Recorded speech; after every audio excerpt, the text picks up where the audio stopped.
people today. They could spend half their lives over 50. That's a lot of living. So it helps to have a wise friend and fierce defender in your corner. A friend like AARP. So your health lives longer. This is just slow-mo karate? Just slow-mo karate. Your money lives longer. I just bought that. I just sold that. And your happiness lives longer.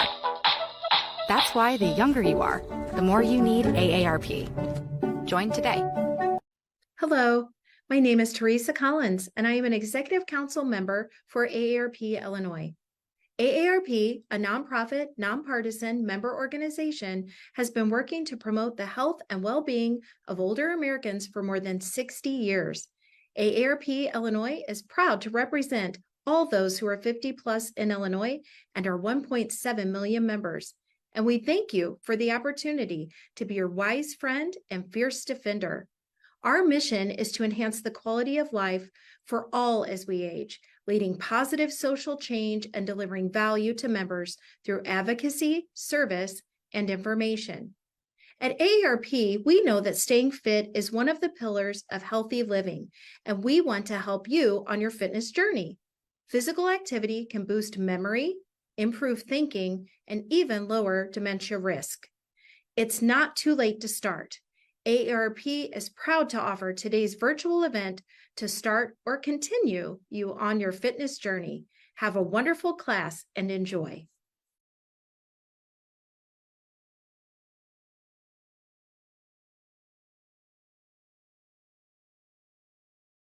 Hello, everyone. Welcome. So glad you made it to Managing Stress and Anxiety with Mindfulness Tools. I'm Diane Butera. And first, I want to say thank you to AARP Illinois, to Teresa Jones, and to Ben, because he's back there taking care of my PowerPoint presentation, making it much easier for me.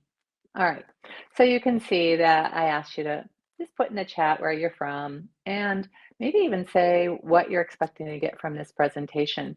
It is pre-recorded, but I do my best to pop in so I can look and see what you guys are commenting about and see if I can participate a bit. So if you don't see a lot of activity going on, it's because it is pre-recorded. All right. What are we going to cover today in this presentation?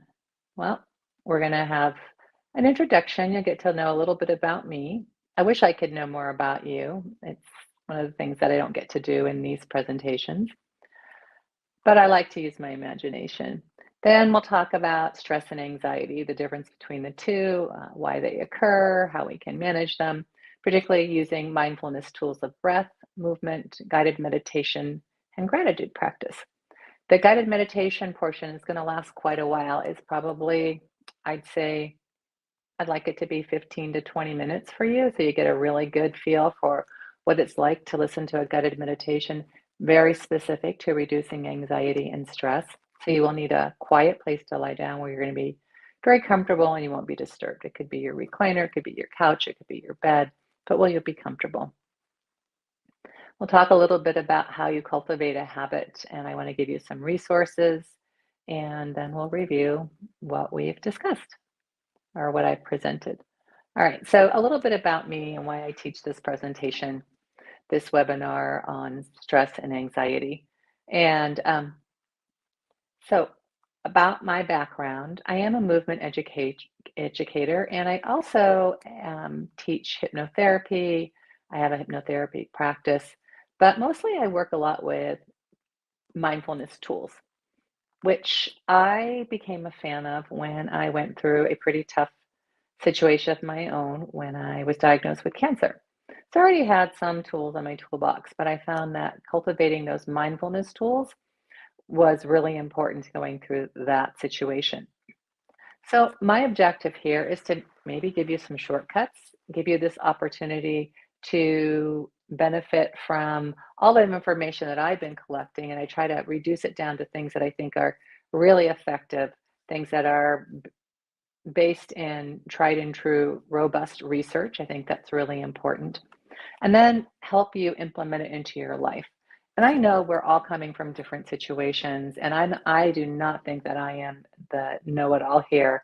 You are the expert about your life, about who you are. And so I want to acknowledge that your situation may be quite different from mine.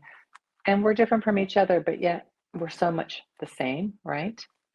You may be a caregiver, you may be facing chronic illness, you may be grieving, you may have financial challenges. There's all different situations that we go through because it's life, right?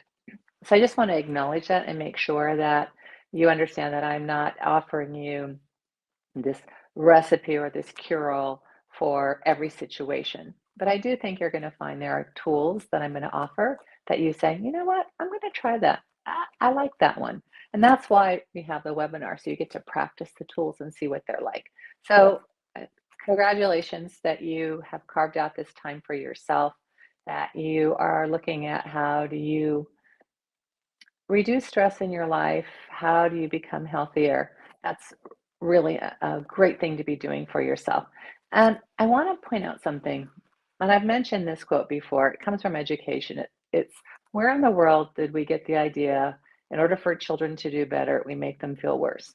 Well, it's the same way about ourselves. If we feel better about ourselves, if we have a support system, if we have a good environment, if we have the right attitude, we're going to do better.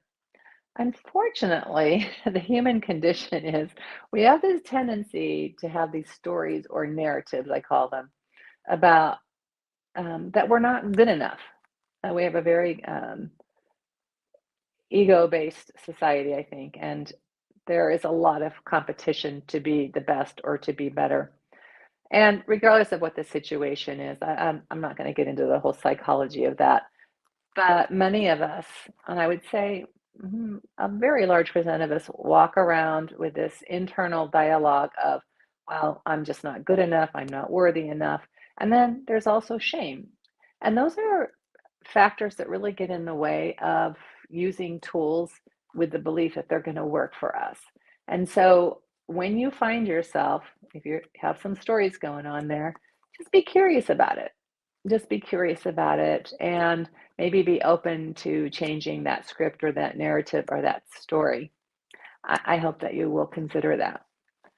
Okay, so what we're going to be doing is we're going to talk a little bit more about the background of all this. So I don't want you to get too busy writing notes, or I want it to be experiential for you. So you can watch this over and over again. You can take pictures of the slides later because I will present some links for you. But I want you just to have this opportunity to relax and enjoy the presentation and participate. All right, so let's talk a little bit about stress and anxiety. So there's a difference between the two. Stress, it's pretty natural. And by the way, stress is not a bad thing. We need a little bit of stress. We need a little bit of upregulation. But stress is typically more short term, and anxiety arises out of stress. They both can have the same triggers and they both can have the same symptoms, whether it's stomach issues, headaches, fatigue, depression. They can both cause a lot of the same symptoms. But anxiety leads to a more chronic and pervasive situation and becomes a disorder. And we do have anxiety disorders. All right, so next slide.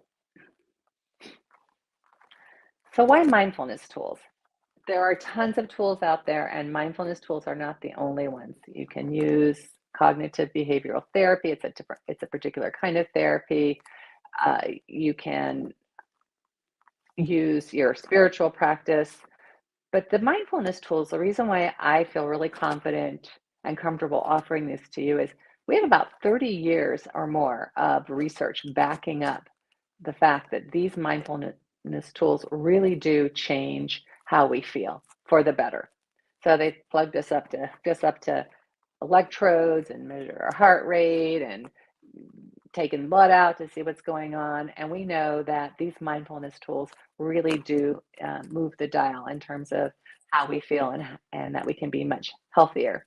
They help us with stress reduction. They help us with our emotional awareness, better decision making, and enhance our gratitude. And we're going to talk a lot more about gratitude in a minute. All right, we can move forward. So what happens when we practice these mindfulness tools are changes in the brain. And I just wanted to let you see a little picture there. I don't want to get too deep into this, but there's your prefrontal cortex. And you can see that's the area that, if you look at the prefrontal cortex, that's a really important part that gets activated. It's just kind of nice to know what the different parts of the brain are. And you can see that with emotional regulation, we get more resilience and we're less reactive. That's kind of nice. We're less reactive. We also can have that focus and attention. All right, we're going to go to the next slide.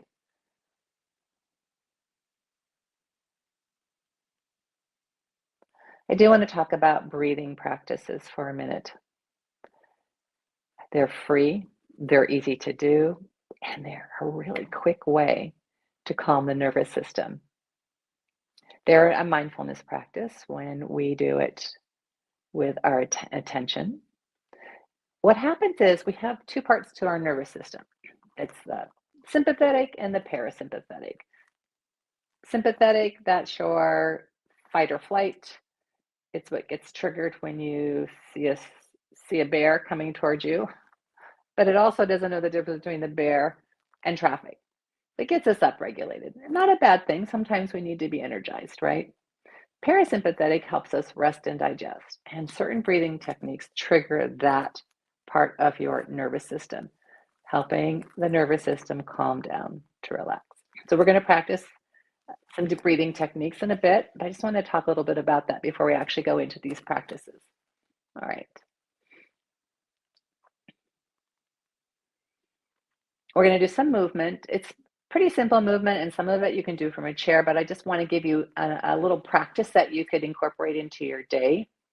That movement helps with mindfulness by getting you into your body. It is quite interesting to me that often we're disconnected from here down.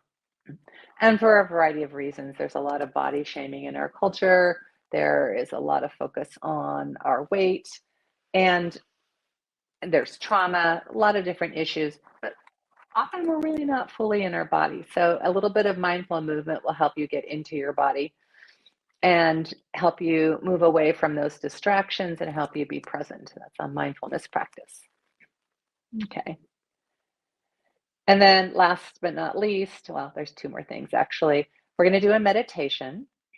And I put a kind practice because I think for a lot of us, I know for me, I'll speak for myself, meditation was something I thought, wow, that's for people like they got it all together. They know how to be still. They know how to make their mind blank. That's not what meditation is at all. Meditation, thank goodness, meditation is simply being present to the moment with kindness.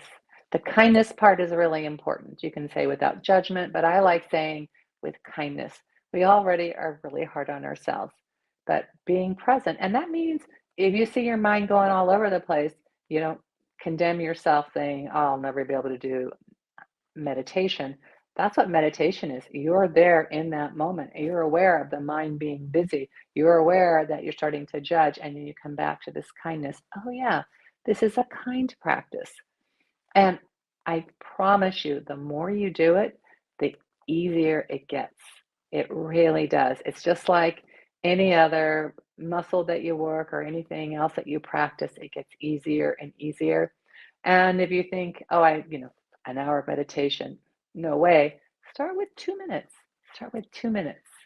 And we'll be practicing some techniques that are just a couple minutes long.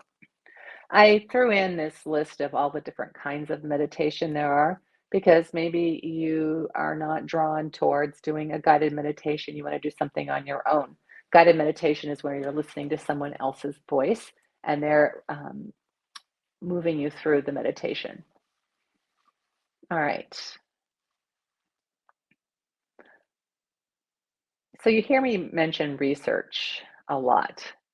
And I do this because I'm really not the expert here. There are scientists and psychologists that have been studying this for decades. And one of the programs in the forefront that's really been studied, it started a long time ago, is called mindfulness-based stress reduction, MBSR. And I'm going to give you a link to a free program later. It's really cool. I checked it out. It's totally free. It's the same program people pay $400 to do, and it's just lovely. So stay tuned for that. And also, if you want to do your own research, I just put in a couple of different places you can go that have that integrity for finding good research. Some of us are scientists. We want to know the how, the why. Some of us are more spiritual, and some of us are more of let's just do it, right? So I try to make sure I have something for everybody there. Okay. All right. And as I mentioned, we are going to do this guided meditation. And what this guided meditation is mostly about deep rest. That resting our minds, resting our bodies is really highly underrated. It is such an opportunity for our body to repair, for our minds to get quiet, to help us have better clarity, to help us heal, to have greater awareness. It enhances our ability to be more present, this meditation that we're going to be doing. And I'm specifically going to do something that's for stress and anxiety. So, if you're not feeling anxious, it's okay. It's a really nice way to rest. Okay. So we're going to get started here, and we're going to do some breathing, or do some moving, and we're going to do some guided meditation. And again, if you want to stay in your chair, that's fine. You can stay in your chair. Some of the movement I do is standing. I do a standing warm up. But for now, why don't you just stay in your chair because we're going to do some breathing together. So Ben's going to spotlight me. Here I am. Hi. All right. So one of the things that's really interesting that we've learned, there's a lot more science around breathing and why breathing is important to study because it can really help us with our health. One of the most interesting findings is that breathing through the nose is the most beneficial way to breathe. And not that you always have to breathe through your nose. If you're exercising really vigorously, then you're not going to do just nasal breathing. But nitric oxide is released when you do this nasal breathing, and it does lots of great things for the brain and for the body. When we breathe, we have two primary muscles or muscle groups that help us breathe. One is the diaphragm, and the other are the intercostal muscles. Intercostal muscles are just the muscles that are, I'll scoot back a little bit, between the ribs. So right in here. And the diaphragm is this muscle that moves up and down, and it helps the lungs inflate and deflate. Lungs are just passive air sacs, so we have to have some muscle to move, to change the pressure so that the air fills the lungs, right? And it might be interesting to note that your lungs come all the way up to here, almost up to your shoulders. They take up a huge surface area, and I'm just showing you both the back and the front body, and they come all the way up to your collarbones, just about right up here. So they're pretty big. They're pretty big organs here. But what happens for some of us, and it could be because we've had an upper respiratory condition, could be a habit that we cultivated because of trauma.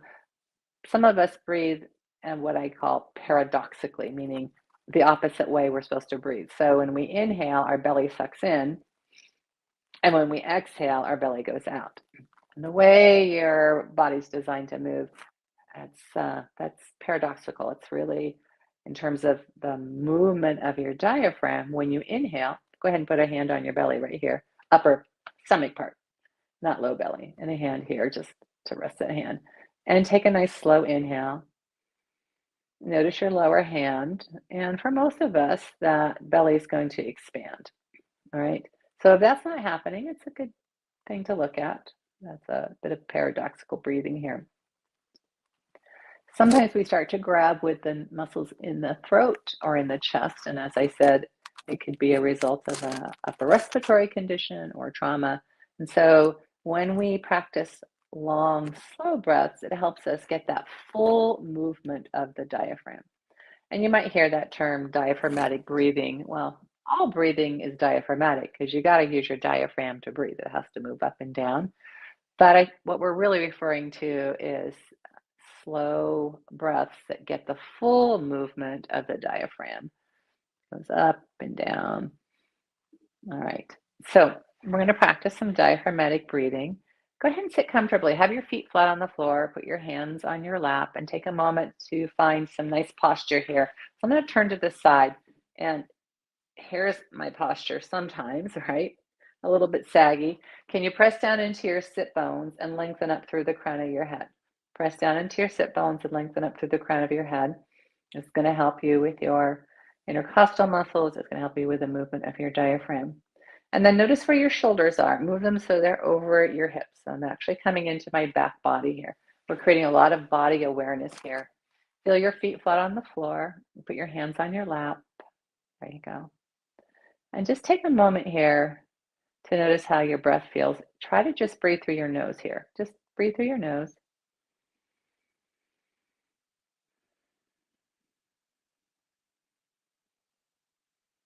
And close your eyes or have them open, doesn't matter.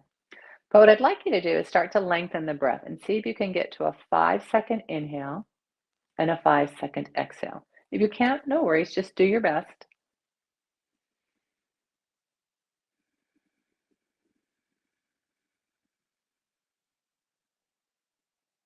Taking your time. Direct your inhale into your upper back. And when you exhale, just trace the exhale to its very end. Find a natural conclusion. So you're not being forceful, trying to relax with the breath. And by practicing this, you're going to find that you can take longer inhales and longer exhales, and that's going to trigger that parasympathetic nervous system, and that's going to be that really quick fix for feeling a bit calmer. So a lot of anxiety and stress manifests in the body, so we work with the body, work with the breath to mitigate those symptoms, to calm the racing heart, the racing mind. All right. I'm going to show you a little quick cleansing breath. It's 2 quick inhales through the nose and an exhale out the mouth, like this. So try that.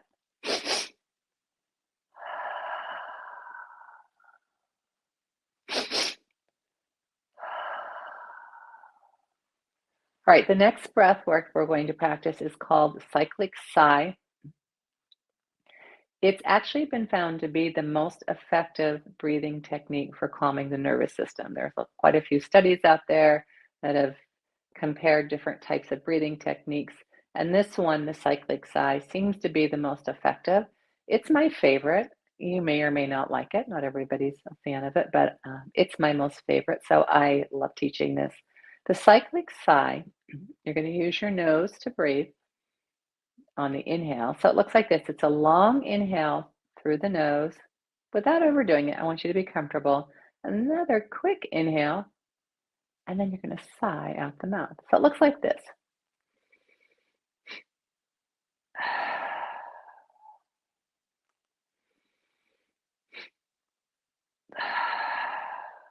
Yeah, and that's it. So don't make it too challenging or difficult, or you won't want to do it. Make it so it's like, oh, I like this. Oh, I'm starting to feel calmer. So we're going to do, let's do 5 rounds of that together. So it's inhaling through the nose. Another quick inhale. Going to open up the little sacs in the lungs here with that quick inhale, and then sigh out the mouth. Ready? 5 rounds.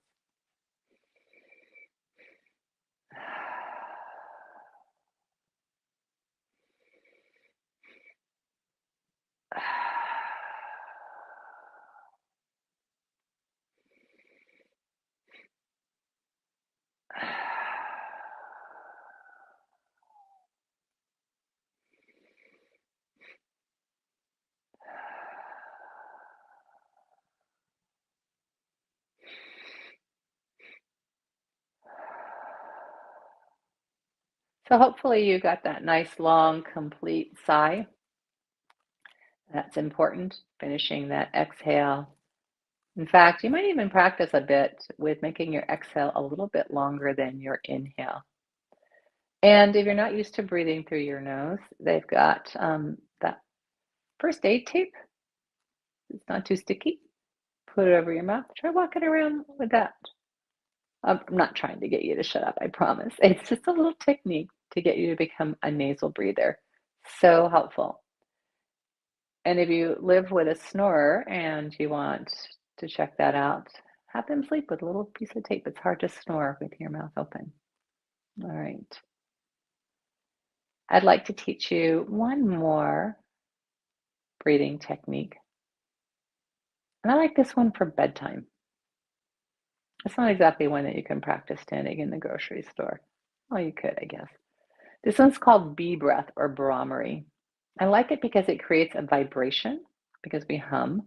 And if you think about the fact that we're a body of energy and energy gets stuck, I know I feel sometimes a heaviness in my chest or pit in my stomach. My head is kind of achy.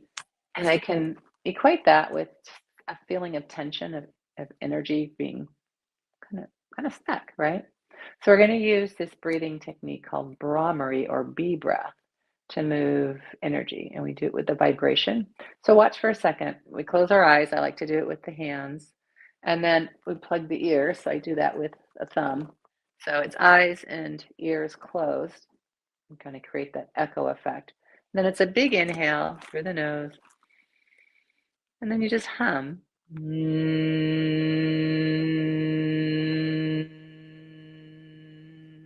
All the way through the exhale. That's what creates the vibration. Now, of course, you can change the pitch. You can change where you're directing the energy. Maybe you want to move energy here or here. I kind of like matching the pitch with the place on my body that I'm trying to move energy. So let's practice it. We'll do 5 rounds, meaning inhale and then slowly hum through the exhale. So you don't have to worry about me leaving you there humming out by yourself, and just do it 5 times and that should be good. And it's a nice long humming. Okay, cover the eyes, cover the ears, inhale.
All right, so hopefully you're still with me.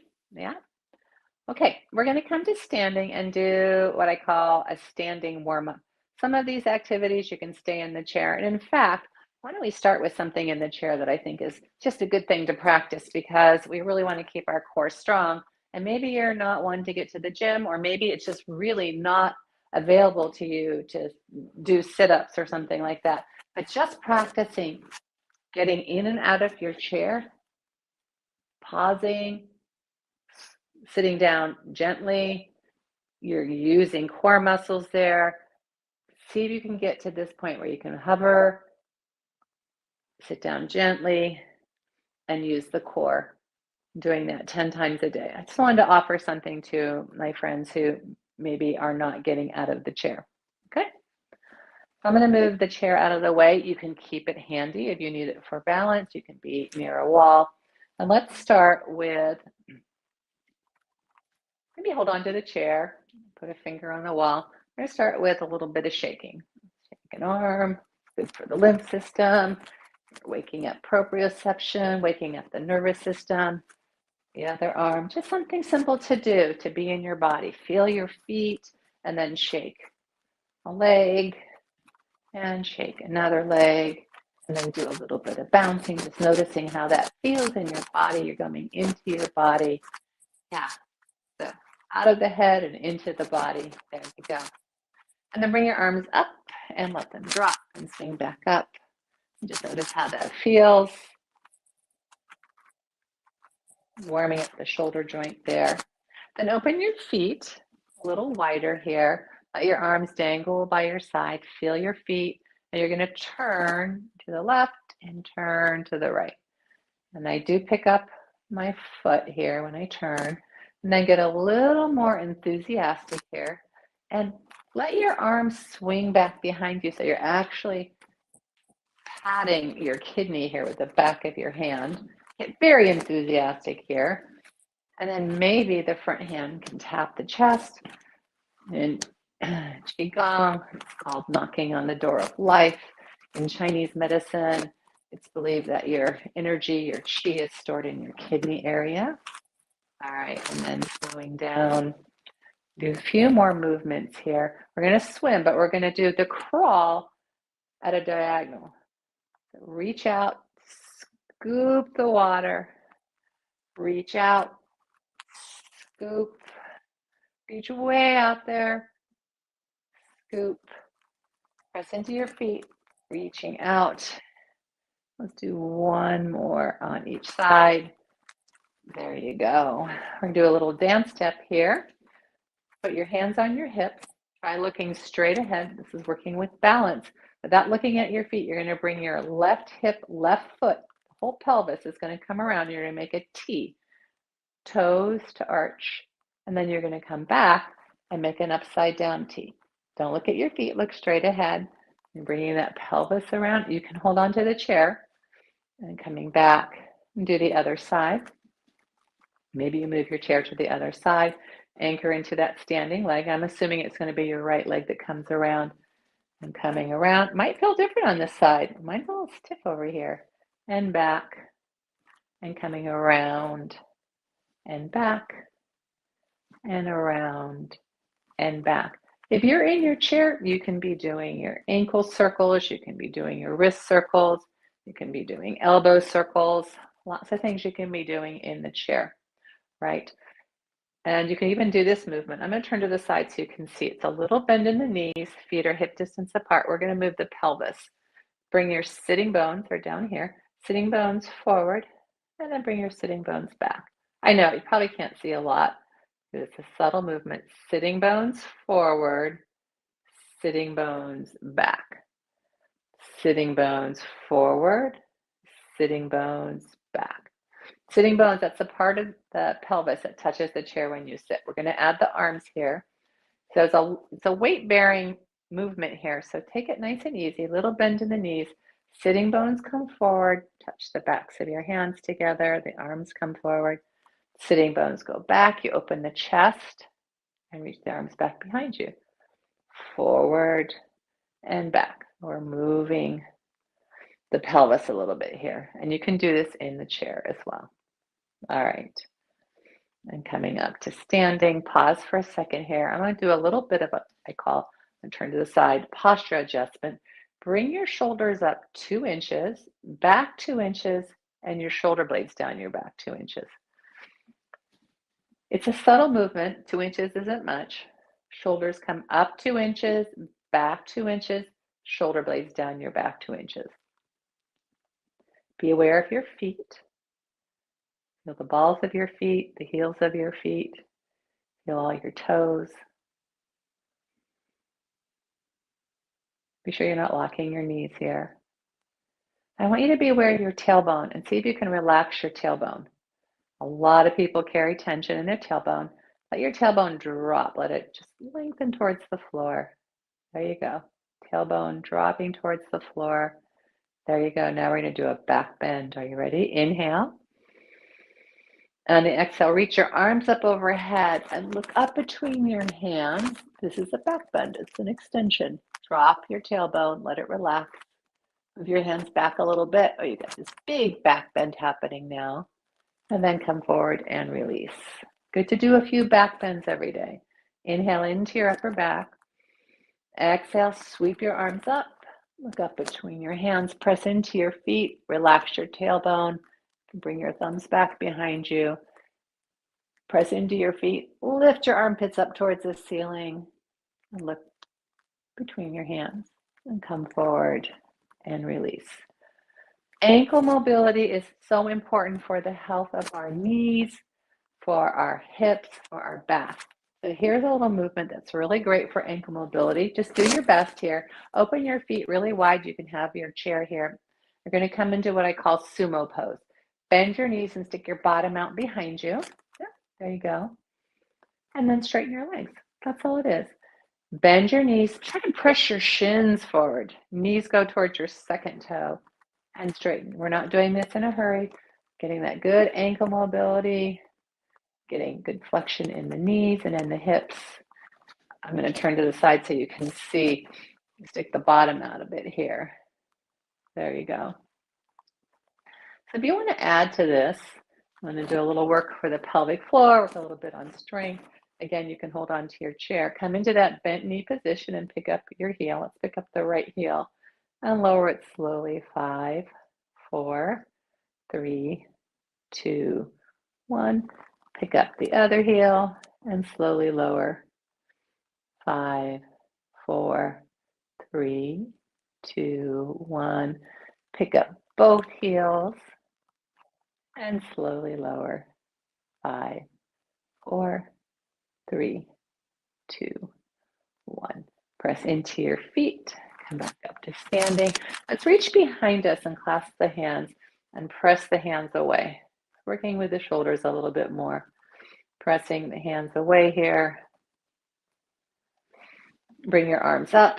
Clasp your hands. Press your palms towards the ceiling. Press down into your feet. Touch your thumbs together, but press your palms towards the ceiling. There you go. Press the palms to the ceiling. Now reach the thumbs to the wall behind you. Take hold of your left wrist. Press into your left foot. Reach up and side bend over. Come back up to center. Take hold of the opposite wrist. Press down into your foot. Lift up and side bend over. There you go. And release. We're going to come back to the chair and do a little twisting here.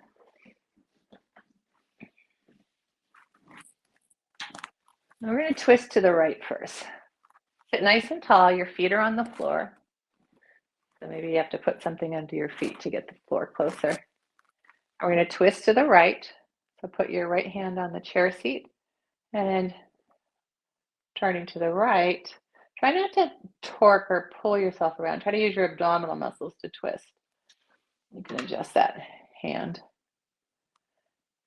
So your right ribs followed your spine, followed your left ribs as you twist to the right, and then get really tall. Press down into your sitting bones and lengthen up through the crown of your head.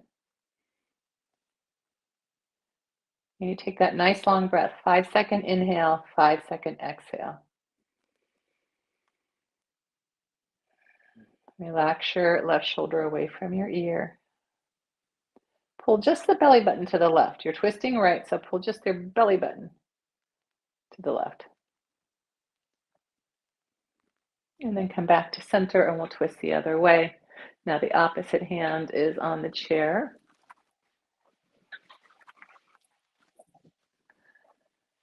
Twisting to the left. Get really tall. Press down into your sit bones and lift up through the crown of your head. Twisting to the left and pull your belly button to the right.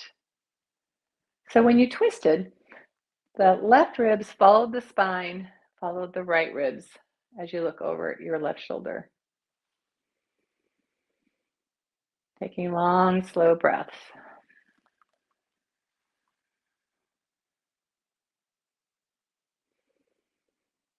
All right, and then coming back to center. We're going to move into the guided meditation now. So I want to give you a moment here. If you've got your phone on, you might want to put it on silent. You want to find a place where you're going to be comfortable. You're going to be warm enough or cool enough. So I'll let you take a moment to do that. And this might be part of the recording that you really want to keep an eye on if you like doing this. We're I think it's about 40 minutes into the recording so that you can figure out how to grab just this part, because for many people, this is much needed and very beneficial for them. So yeah, we're about 40 minutes into the presentation. You're going to be in this guided meditation for quite a while. It's about 20 minutes. Yeah. And if you fall asleep, that's fine. You needed to fall asleep. But my hope is that you can stay in this kind of a light sleep, relaxed awareness. Yeah. All right. So I'm thinking that everybody's getting pretty comfortable here.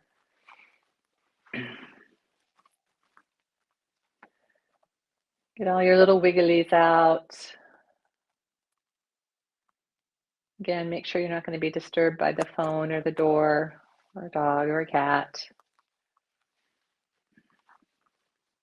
There's a lot more to the presentation, so if you don't want to do it, come back in 20 minutes. All right. So your signal that we're starting the meditation is 3 long breaths. So go ahead and take your time. Try to use just your nose and take 3 slow, long breaths. Closing your eyes. And let each exhale go to its natural end, all the way to the very end.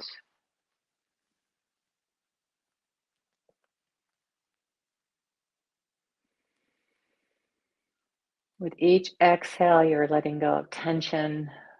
With each exhale, your body's getting more and more relaxed.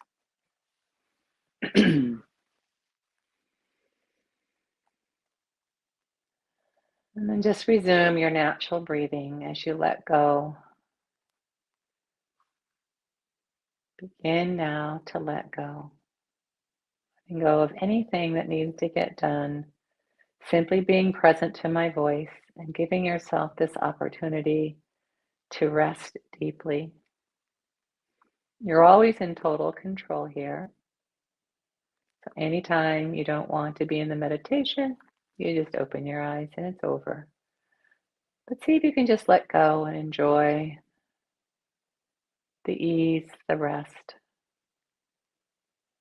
Letting your entire body relax. Let it sink into the surface that's supporting you. We'll be using a lot of visualization. Just do your best. The imagery will help with the relaxation. Each exhale allows you to let go of any tension. And do a body scan here. You're just noticing, you start at the top of your head and you just notice if there's any place that doesn't feel relaxed. Could be your cheeks, could be your neck.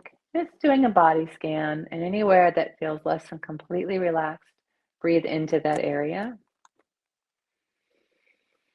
And with the exhale, let go. There you go.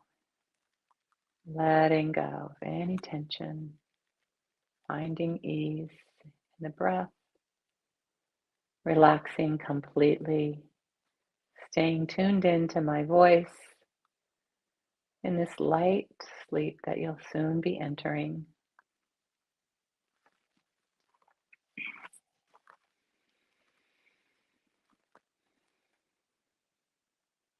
I'd like you to imagine, see yourself sitting in a movie theater.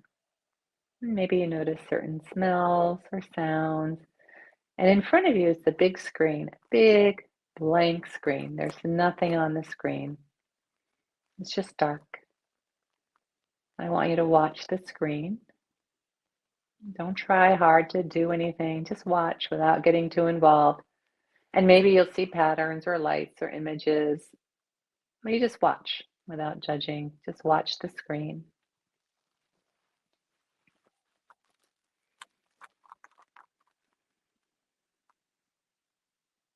And best you can, using your powers of visualization, imagine that you see the number 10 at the left side of the screen. It can look however you want.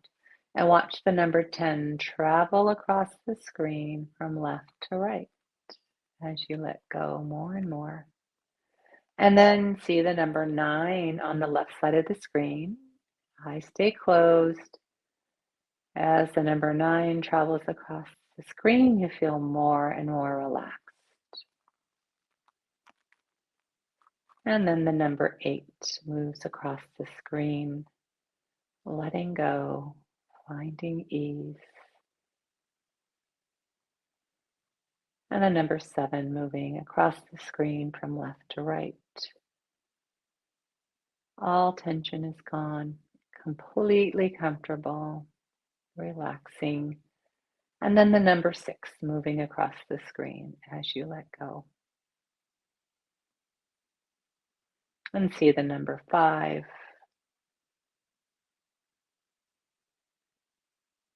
Resting deeply. 4. Enjoying this moment to yourself of complete rest and ease.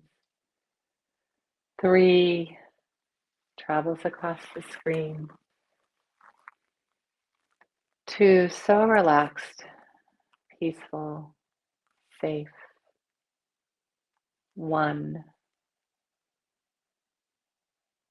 And then the number 0. Rest here. And now you're going to visualize yourself at the top of a staircase. It's a very safe staircase. And you can easily move down this staircase. Maybe you want to hold on to a banister. Maybe you feel the banister, the railing. We're going to move down the staircase. There are 10 steps. We're going to go even deeper and deeper to this place of restful ease, focused awareness. Feel yourself moving down the staircase. 9, 8, 7, more and more relaxed. 6, 5, 4, 3, 2, 1. At the bottom of the staircase, there's a door. See the door? Put your hand on the doorknob and enter the room. This is your sanctuary. This is the place where you feel the most safe, the most relaxed. There's no stress, there's no anxiety. It is your happy place. This room can look any way you like it, but there are no people and there are no animals here.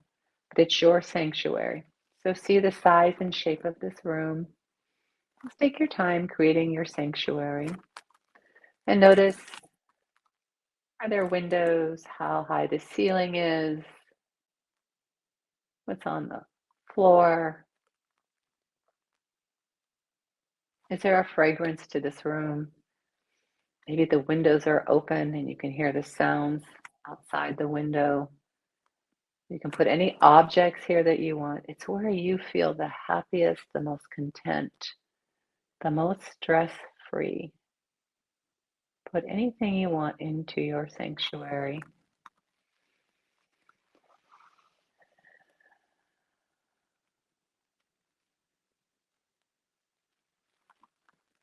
Just enjoy being here. Press together your thumb and your index finger as a reminder of this sanctuary. Anytime you need to capture this sensation, this feeling, this ambiance of this sanctuary, press together your thumb and your index finger and take 3 long, deep breaths.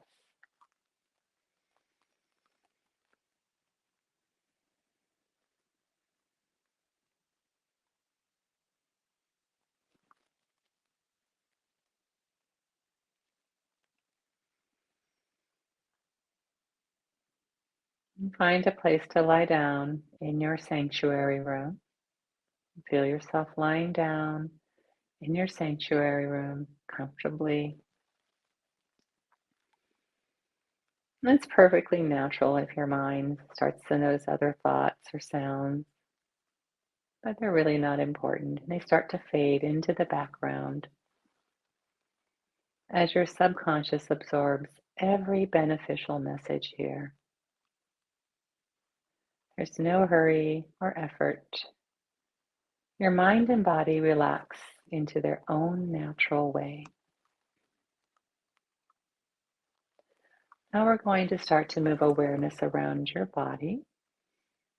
You don't have to move your body at all. All you're going to do is see in your mind's eye, feel the body part I name. Bring your awareness to your right leg. See it and feel it. from your hip down to your toes. See and feel your right leg.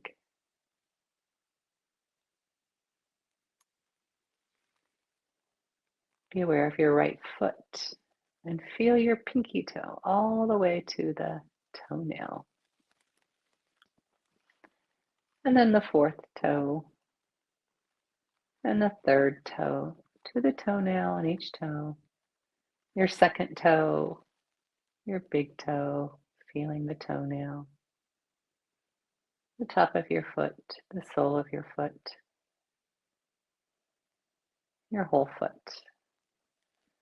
Bring your awareness to your left leg. Feel it. See it in your mind's eye. Your entire left leg, from your hip down to your toes.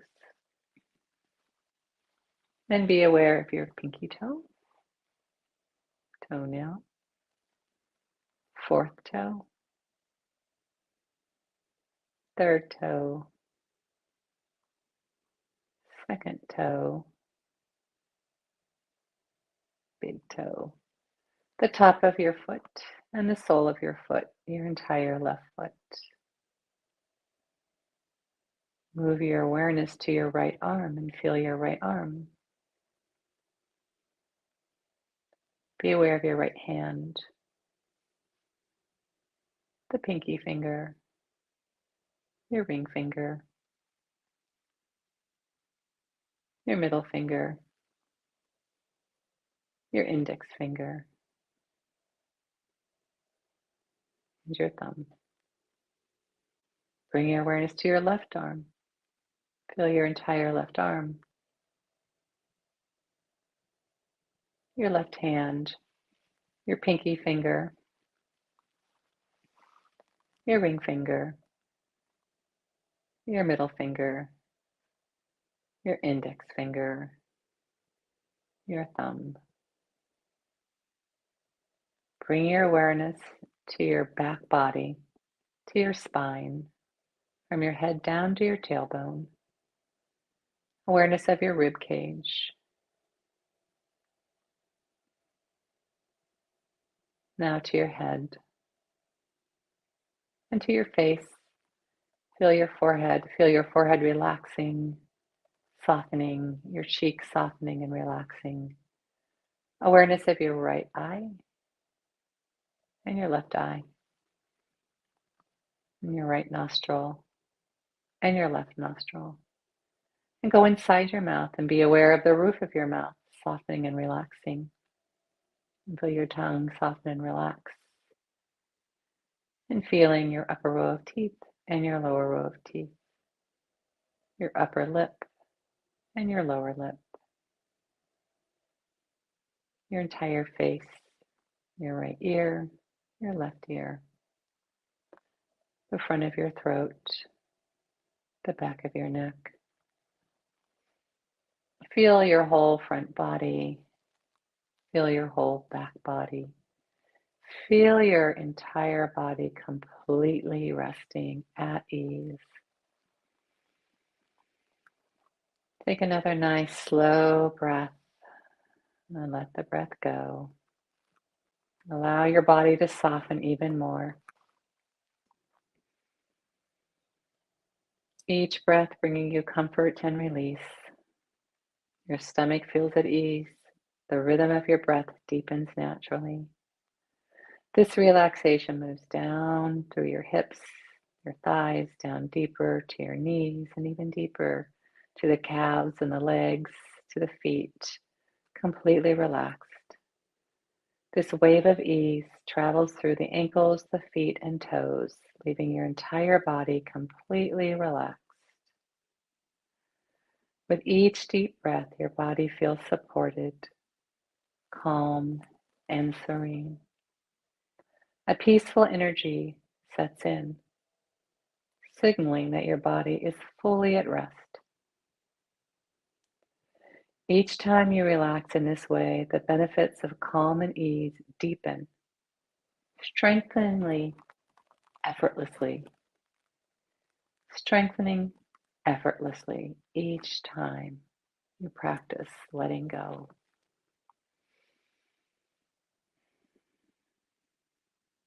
Now imagine yourself at the top of a path leading into a beautiful forest.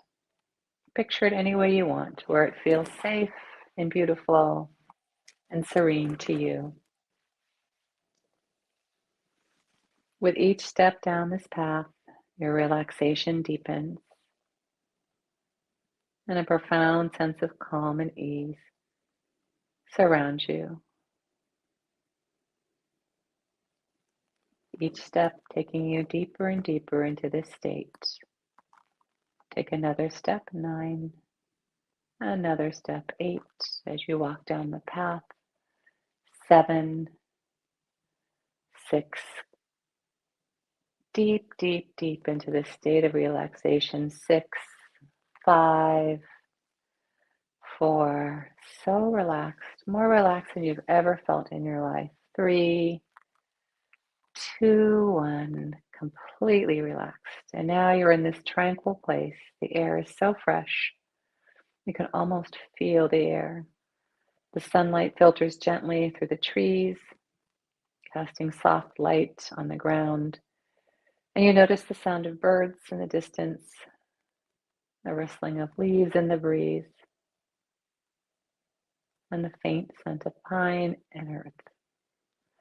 Everything here feels safe and calm.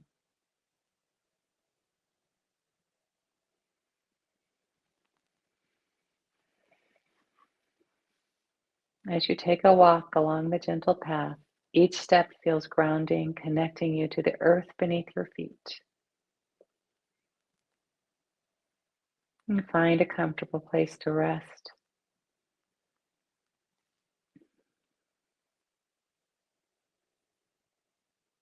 Feel the breeze against your skin and hear the gentle sounds of nature all around.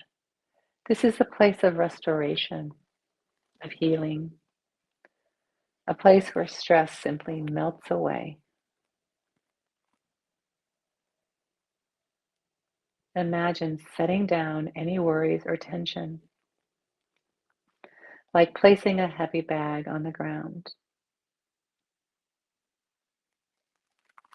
Watch as the bag dissolves into the earth, transformed into energy that nourishes the forest. You feel lighter, freer, and at peace. Letting go of your burden, letting go of the stress, letting go of any anxiety.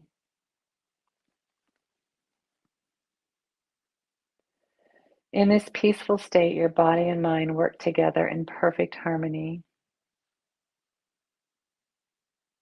Each breath you take draws you into ease, and each exhale releases tension completely.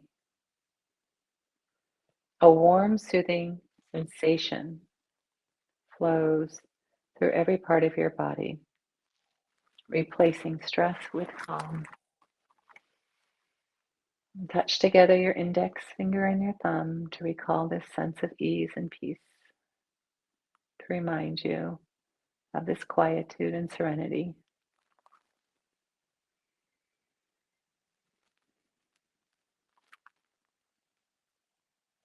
This state of ease is always accessible. It strengthens every time you relax in this way. With every moment you spend here, your inner strength and resilience grow, creating long-lasting calm and balance. Your thumb and index finger pressing together create an anchor for this state of peace. This simple gesture becomes a reminder for you, a powerful reminder of the calmness that you feel here.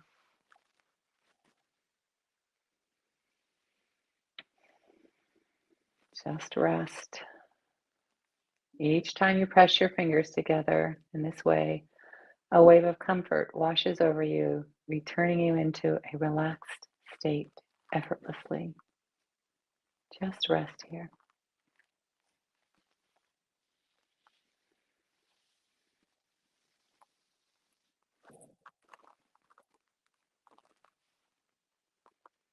These relaxed feelings are yours.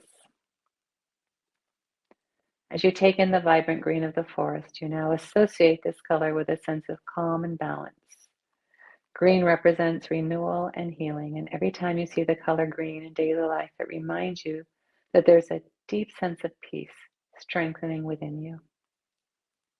The color green becomes a signal for your body and mind to effortlessly reset,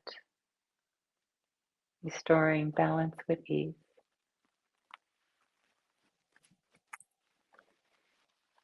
Challenges in life now feel lighter and easier to manage.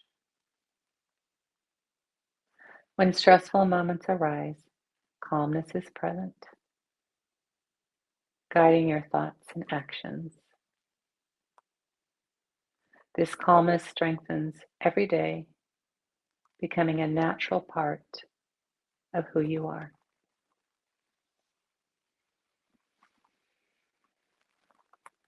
Rest here.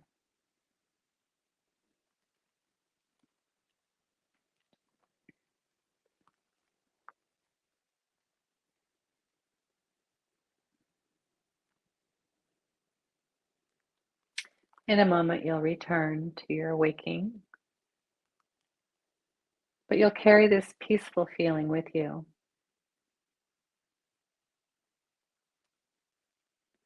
Breathing deeply, your body feels refreshed, your mind clear, and your spirit light. Keep your eyes closed. Come back to the screen. See the blank screen. We're going to count out of this meditation, starting with the number 1. So see the number 1 on the blank screen. We're beginning to bring awareness back to the room, noticing the support of the surface beneath you. See the number 2 as you become more and more awake. And then you see the number 3, you're more aware of sound. Maybe you wiggle your fingers. See the number 4, becoming more awake, refreshed, and relaxed. 5, open your eyes, and almost like you can still see the screen. See the number 6 as you become more and more alert. You start to move around. If you want to stretch or yawn. 7, wider and wider awake. See the number 8, becoming fully present. You're refreshed. 9, ready to continue your day with calm and ease. And 10, and there you are. Just take your time waking up. If you fell asleep, you probably needed to fall asleep, and that's absolutely fine. I'm going to give you a moment to stretch and wake up. Come back up to sitting.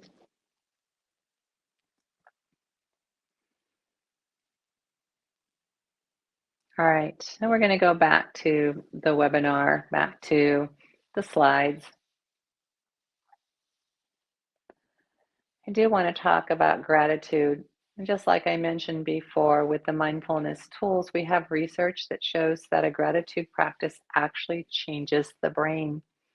There are all these biochemicals that are released in our body that promote mental and physical health. You probably heard of things like serotonin or different hormones that are very powerful. And the endorphins that get released for us when we exercise, or even endorphins that are released when we help somebody out. Oxytocin is released, makes us feel better, helps us function better. Having a gratitude practice can be very powerful. A gratitude practice might be where at night before you go to bed, you think of 5 things you're grateful for. You could do it when you first wake up. You could journal. There are meditations that are for gratitude practices. All right, we'll move to the next slide. So this is just a laundry list of the different ways that gratitude affects the brain. So You can see dopamine. You might have heard of dopamine, a really important neurotransmitter. Without dopamine, we probably would perish and die. Dopamine is what motivates us to seek seek pleasure. There's a research study that's pretty fascinating about they use rodents, rats, and when the a rat is deprived of dopamine, even if the food is maybe a body length away from the rat will starve. There's no motivation to seek the food. So dopamine is pretty important for us. Gratitude also affects stress hormones. You might have heard of cortisol and adrenaline. When we are under a lot of stress, sometimes it affects our immune system and our cortisol levels. That gratitude can really help there. We'll go to the next slide.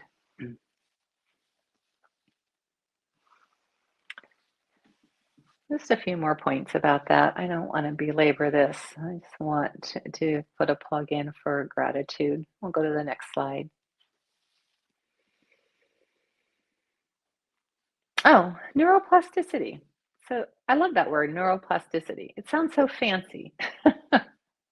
Well, plasticity or plastic, you can mold it and shape it. You know, it's different than iron. It's hard to bend and shape iron, but neuroplasticity means it's moldable, and neuro means your brain. And thank goodness, as human beings, we have what we call neuroplasticity. We can change what's happening in our brain. And a regular gratitude practice can literally rewire the brain. So I've done studies on this. I don't want to bore you, just keep saying studies, studies, studies. But I do like to say that this is not just me saying, oh, do this, do that. This is great. It's anchored in research. So I just want to make sure that we covered that. All right, we can go to the next slide. One of the meditations that I love to practice is the loving kindness meditation. And I like this practice because I find that there are times when I may have negative feelings towards another person, and I don't like feeling that way. I don't feel like feeling resentful or angry. And it's a way I can often process those feelings with this loving kindness meditation. So I'd like to do it with you. Those are the words, but we're going to change them around with each rendition here. So put your hands over your heart, maybe close your eyes. And this first meditation, this first stanza is for you. So just feel the weight of your hands on your chest and say after me, may I be happy. May I be healthy. May I be free from suffering. May I be loved.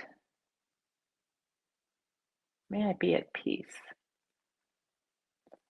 All right, now picture someone in your mind that you have deep feelings for, positive feelings. Could be a child, a spouse, a friend. Picture someone and see their face and say, may you be happy. May you be healthy. May you be free from suffering. May you be loved. May you be at peace. And now picture someone with whom you have a fairly neutral relationship. It could be, oh, I don't know, the person who picks up your trash, or the person you see in the grocery store, or a neighbor down the street, someone you don't really have a relationship with, pretty neutral. See their face and repeat, may you be happy. May you be healthy. May you be free from suffering. May you be loved. May you be at peace.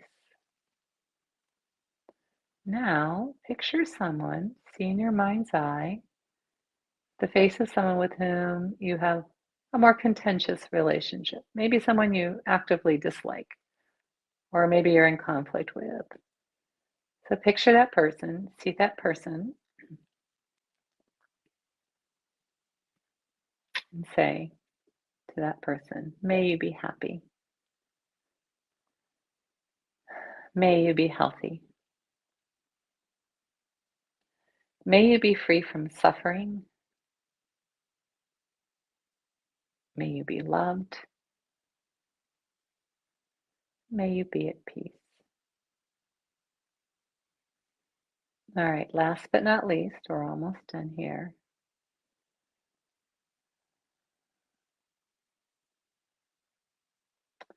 May all beings be happy. May all beings be healthy. May all beings be free from suffering. May all beings be loved. May all beings be at peace. All right, that is a loving kindness meditation. It's also known as a metta meditation. All right, a little bit more about meditation. Often people have this misconception or maybe even a stereotype about what meditation looks like. And so I think being curious that we may not know, that not knowing and not knowing what we don't know, that's the biggest slice of the pie is we don't know what we don't know. So having a curiosity, an openness, a willingness to look at meditation as this opportunity to be completely in your body, to have this moment of kindness, of acceptance, this beginner's mind, this curiosity. It's a wonderful opportunity. All right, we're going to move to the next slide. I am practicing, we're practicing mindfulness tools here, but I would be remiss if I don't mention a couple things that are also really important to managing stress and anxiety. I did do a whole webinar on sleep. I think you can still find that. There's so much information out there on sleep. There's a wonderful book out there called Why We Sleep. There's all kinds of, oh my goodness, podcasts galore on sleep. It's pretty fascinating, all the different topics now covered in podcasts. I like that they're free. The quality of your sleep will directly influence your emotional and mental well-being. I mean, we kind of know that, right? If we don't get enough sleep, we're grumpy. But if we're not getting good sleep, meaning fragmented sleep, we're waking up in the middle of the night, maybe someone's snoring next to us, maybe we have pain, that's fragmented sleep, and we don't get to go in and out of the REM, non-REM states, and that's going to have an impact on our emotional and mental well-being. So looking at sleep is important. We can move to the next slide. There's a direct correlation between sleep and diet. So what we eat will affect our sleep, and our sleep will affect what we eat. Well, if we're getting less sleep, then we're going to crave carbs. We're going to have starts to store body fat. So one-to-one correlation there. Also affects our blood sugar levels, inflammation, and nutrient deficiency. So very important that we look at what we're eating. And I did a webinar on that as well. It was on the gut microbiome. It's an interesting dive into what it means to eat more fiber and our gut microbiome and diversity in what we eat. All right. Can be something fun to explore. All right, the next slide. The mindfulness habit. So here you have all this information. You can do a standing warm-up, you can do a guided meditation, you can do breathing, you can work on your sleep, you can change your diet, you can go out and socialize. I mean, there's so many things you can do, right? Wow, that's overwhelming, just saying all that. So let's look at the add in or take out technique. So what can you add in? And for some of us, what can we take out? And cultivating a habit to help us with that is where we start. There's a really cool book out there called Atomic Habit, but there are a lot of books out there on how we make changes, how behavior changes occur. The number one place to start with is a place of compassion, of kindness, of self-acceptance, feeling good about yourself, and knowing that you are worthy of having what you want out of life, having a healthier life, having better relationships, being able to do the activities that you enjoy. This mindfulness habit, it's another tool to help us get what we want. And I encourage you to pick just one little thing that we did today, whether it's doing the cyclic sigh, or if it's doing the standing warm up, or setting a little timer every day to go lie down and do your guided meditation, something that you're going to do. Here's a few tips on how to set up the habit. So as you can see, I mentioned incorporating into daily activities. So perhaps when you're brushing your hair, you're practicing your cyclic sigh. And that's setting up a specific timer trigger as well. And reminders, don't overwhelm yourself with too many notes on the refrigerator, but figure out what works for you. So it's a matter of setting up systems, so you succeed. And you know best how you're going to succeed. All right, we can move on. A few more tips.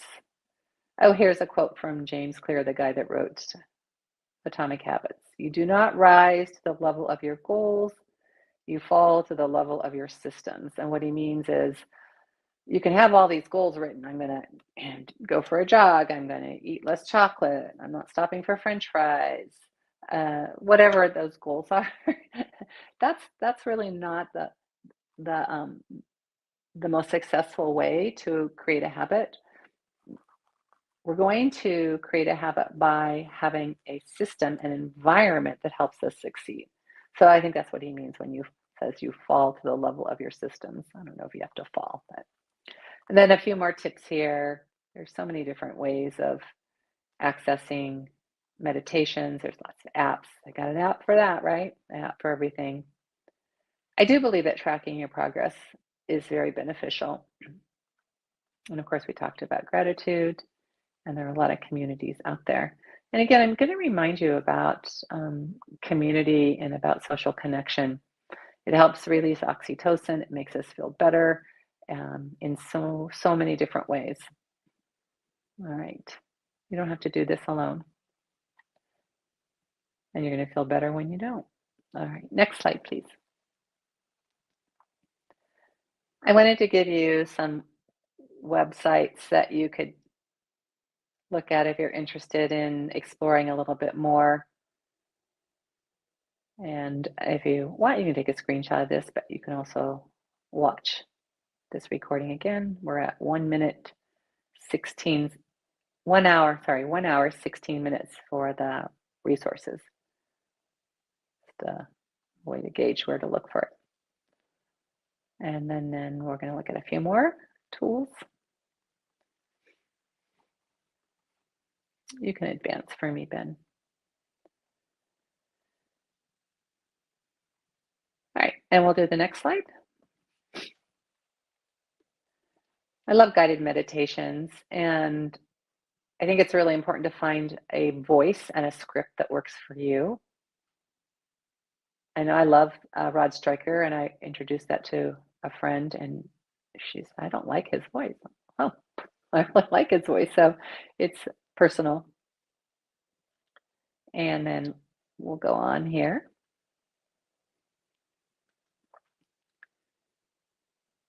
I love this book, and you can also listen to it on podcast. Build the Life You Want, The Art and Science of Getting Happier.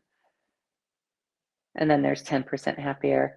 I like resources that empower me, that it's not like someone says, oh, just do these 5 things and you're going to feel better, or take this pill, or do this program.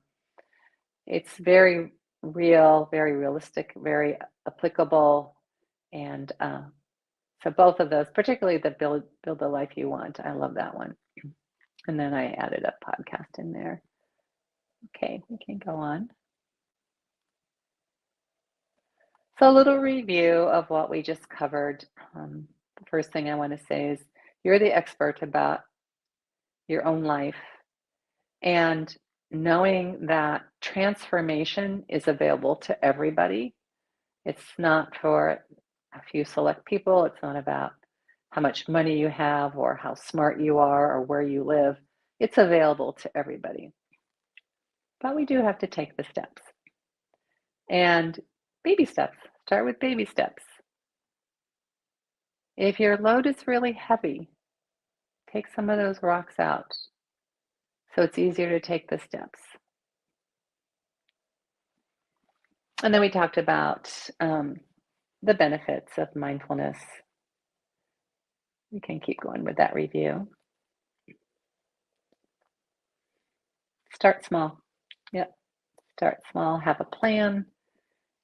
And we do better when we feel better. It's tricky though. How do we get out and go for a walk if we're just not motivated to do that?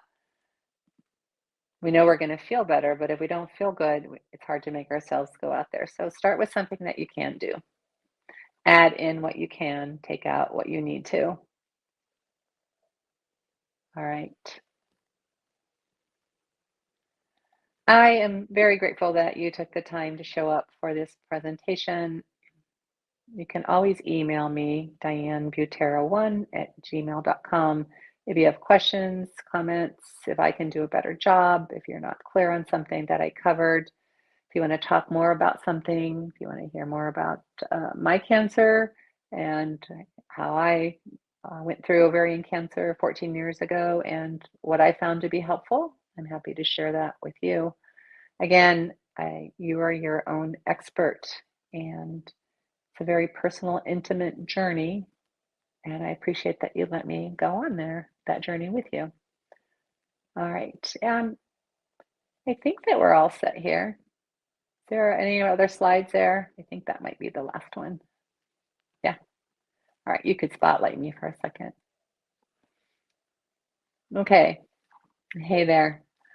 All right, again, you have my gratitude and appreciation for the time that you chose to spend with me today, and I hope that this has been helpful.